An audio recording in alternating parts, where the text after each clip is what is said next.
Olá, tudo bem? Seja muito bem-vindo, seja muito bem-vinda a mais um episódio do nosso queridíssimo IPAcast, série de podcasts do Grupo de Estudos e Pesquisa Intelectuais e Política nas Américas. É sempre um enorme prazer ter você aqui com a gente. Meu nome é Pedro e hoje vamos conversar um pouquinho mais sobre nossos maravilhosos irmãos. Sim, mais uma vez vou atravessar o Rio da Prata com você para que a gente possa entender um pouco mais sobre a história da Argentina.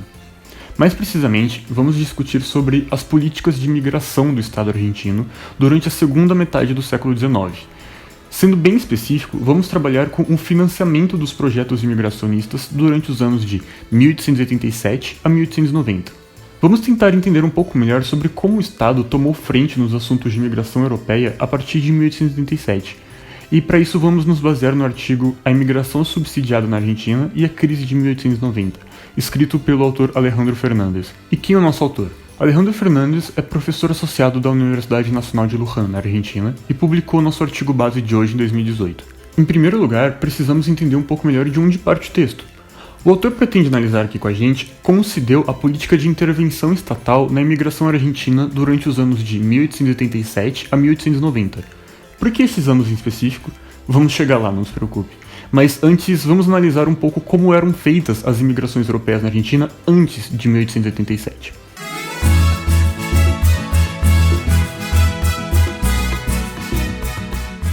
De forma geral, o autor nos afirma que, durante toda a história do país, os processos migratórios ocorreram naquilo que ele classifica como espontâneo.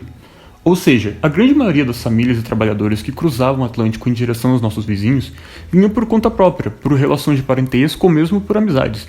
As levas migratórias sempre chegaram ao país sem muitas intervenções políticas ou estatais, ou seja, espontaneamente.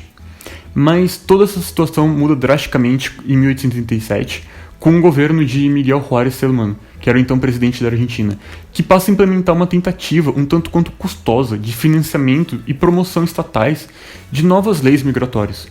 E é exatamente neste contexto que iremos chegar. Durante o breve período de 1887 a 1890, cerca de 130 mil pessoas chegaram à Argentina através de uma política massiva de subsídios de passagens, e a maioria desses imigrantes acabou indo direto para os campos. Mas esta política de financiamento e patrocínio do governo não durou muito mais que esses 4 anos, e o nosso episódio de hoje vai tentar entender justamente o porquê. Bom, é super importante entendermos como era feita a imigração do país antes de 1887 e do governo de Celman. Por diversas vezes, o Estado argentino realmente demonstrou vontade de guiar e intervir as políticas migratórias.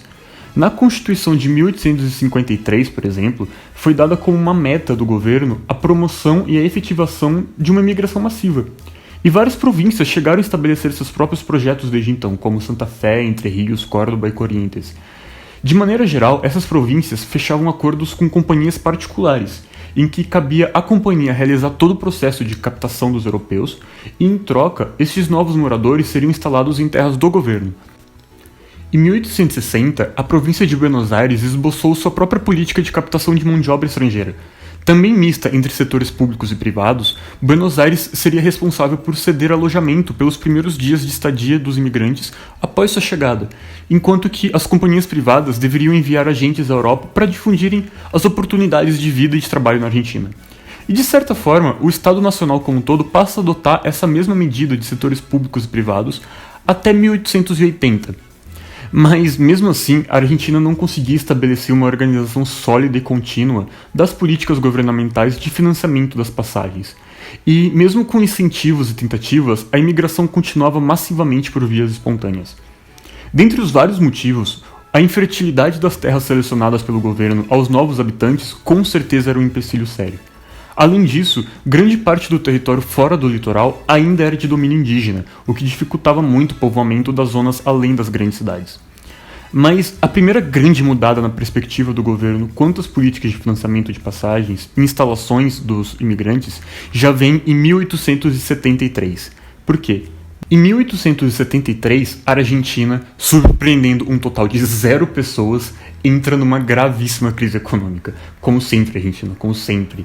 E, enfim, com a limitação da oferta da mão de obra, há uma diminuição estrondosa na entrada de imigrantes no país. E por um motivo muito simples, ninguém vai se mudar para um outro país que não ofereça ofertas de uma melhor qualidade de vida e de empregos. E tendo este grave problema em mente, Em 1876, ou seja, 3 anos depois, é promulgada a Lei Nacional de Imigração e Colonização, que refletia muito bem os anseios do governo de tentar continuar atraindo novas famílias europeias para o país. A lei entendia que já era hora do Estado sucumbir à imigração espontânea e tomar centralidade no processo de captação de mão de obra estrangeira, deixando claro que cabia ao Estado e ao governo a possibilidade de criar fundos próprios para passagens, alojamentos, concessão de terras e, mais importante, para o financiamento de agentes propagandistas em solo europeu. Assim sendo, em 1886, já 10 anos depois da lei, a Argentina passa a ter centros de informação e propaganda muito bem estabelecidos em capitais europeias como Paris, Londres, Berlim, Bruxelas, Berna e até mesmo em outras cidades fora da Europa, como Nova York. Nesses centros eram distribuídos folhetos informativos sobre a Argentina, oportunidades de emprego e todo um processo propagandístico que visava a justa atração de novas famílias às terras dos nossos vizinhos. E a partir de então, já em 1887, com o governo de Selman, a Argentina começa a promover redes massivas de propaganda por toda a Europa, enviando oficiais do governo para, digamos, turnês na Irlanda, no sul da França, na Galícia e até mesmo na Suíça alemã, sempre com o intuito de promover a imagem da Argentina. E dentro dessas políticas de facilitação de entrada de imigrantes, o governo de Selman passa a dar prioridade àqueles europeus que já tinham familiares ou amigos em solo argentino. E tendo alguns anos antes os italianos dominado a imigração espontânea pré-Selman, esta nova política acabou aumentando ainda mais a carga de italianos na Argentina, porque muitas famílias que haviam ficado na Itália tinham algum parente ou amigo que alguns anos antes resolveu descer o Atlântico para a Argentina. E isso facilitou muito a entrada de italianos no país.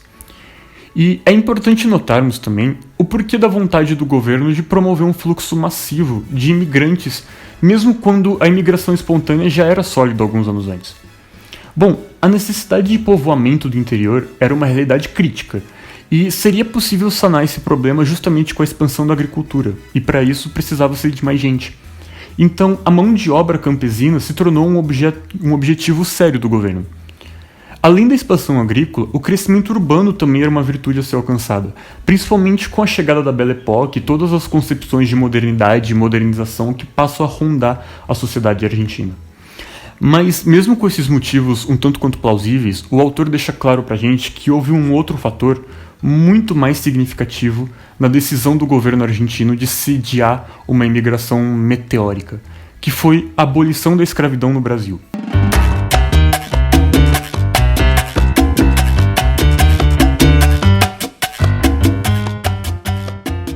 Com o fim do regime escravista no Brasil, o governo brasileiro começa a correr para importar o máximo de europeus que coubesse no país.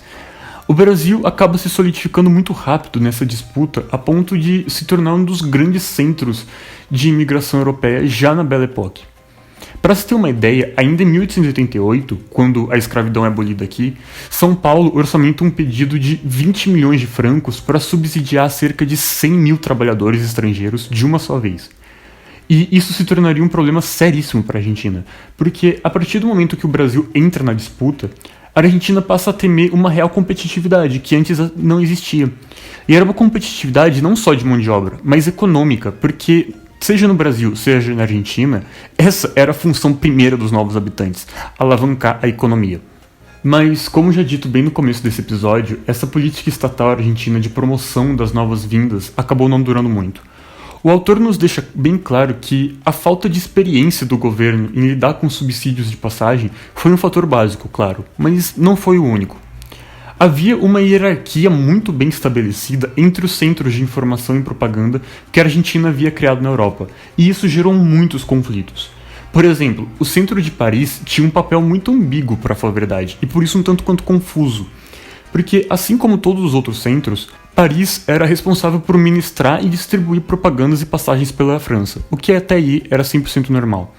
Mas, diferente de todos os outros, cabia ao centro de Paris fiscalizar e intervir também em todos os outros centros de informação e propaganda espalhados pela Europa, o que não era nem um pouco bem visto pelos oficiais dos outros países, o que acabava gerando muitas discordâncias frequentes quanto às imigrações. Outro problema também era a total centralização desses centros de informação e propaganda apenas nas capitais. Em 1889, o diretor da região de Santander, no norte da Espanha, chegou a contactar o governo argentino dizendo que via sim muitas possibilidades de ter famílias dispostas a se mudarem para a Argentina na sua região, mas que a necessidade de locomoção dessas pessoas até Madrid só para efetivarem seus documentos, oficializarem a mudança, ou mesmo só para terem quaisquer informações sobre a Argentina, muitas vezes impedia o processo. Por conta disso, esse diretor de Santander chegou a comunicar que a jurisdição brasileira acabava sendo mais atraente, porque permitia a oficialização dos documentos na cidade de origem mesmo das famílias, ou até mesmo nos portos, e não apenas nas capitais. Um último erro muito grotesco na imigração subsidiada foi a própria escolha dessas cidades sedes dos Centros de Informação e Propaganda. Mais notavelmente, não havia por que realizar propagandas de imigração oficial em Nova York, porque Nova York não era uma cidade famosa por expulsar famílias, como Londres ou Viena, por exemplo, mas sim por atrair famílias. E atraía muito mais que Buenos Aires, convenhamos. Na verdade, das poucas pessoas captadas em Nova York, a maioria era de italianos que haviam ficado desempregados e que estavam dispostos a enfrentar mais uma vez uma viagem dura pelo Atlântico em nome de novas oportunidades de emprego. Mas mesmo com essa série de problemas de organização, a política de subsídios e patrocínios de passagens pelo governo só toma seu golpe fatal em 1890. Com o governo de Selman, a Argentina, adivinha só, isso mais uma vez entra numa gravíssima crise econômica. Claro, por que eu ainda fico surpreso? Mas bom, de maneira geral, durante todos os anos de presidência do Selman, a quantidade de importações de produtos havia superado e muito a de exportações, o que acabou colocando o país num sério déficit orçamentário a partir de 1890. E, por conta disso, financiar passagens de europeus acaba saindo da lista de prioridades do governo. Concluindo então, a estratégia do governo de Selman de troca das práticas imigracionistas e de intervenção estatal acaba se tornando uma política um tanto quanto efêmera na história da Argentina, quase um vulto na linha do tempo política do país. De modo bem simbólico, em 1889, um ano antes, Samuel Nabarro, que era um grande defensor das políticas de subsídio, abandona o cargo de funcionário público do Departamento Geral de Imigração.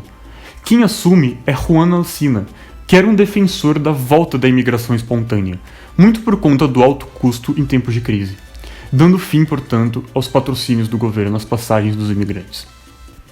Bom, mesmo sendo um assunto que gera muita discussão, eu acho que já falei o suficiente. Isso é tudo, pessoal. Procure pela gente nas redes sociais, estamos no Twitter, Instagram, Facebook. Joga IPA Unesp que você dá de cara com a gente. Sempre lembrando, claro, que o IPA é um grupo de estudos e pesquisa da Unesp, Campos de Franca. E para que possamos continuar a produzir e divulgar ciência, a sua ajuda é sempre muito bem-vinda. Então compartilhe com seus miguxos e suas miguxas, tá bom? Muitíssimo obrigado pela atenção, sucessos e até a próxima.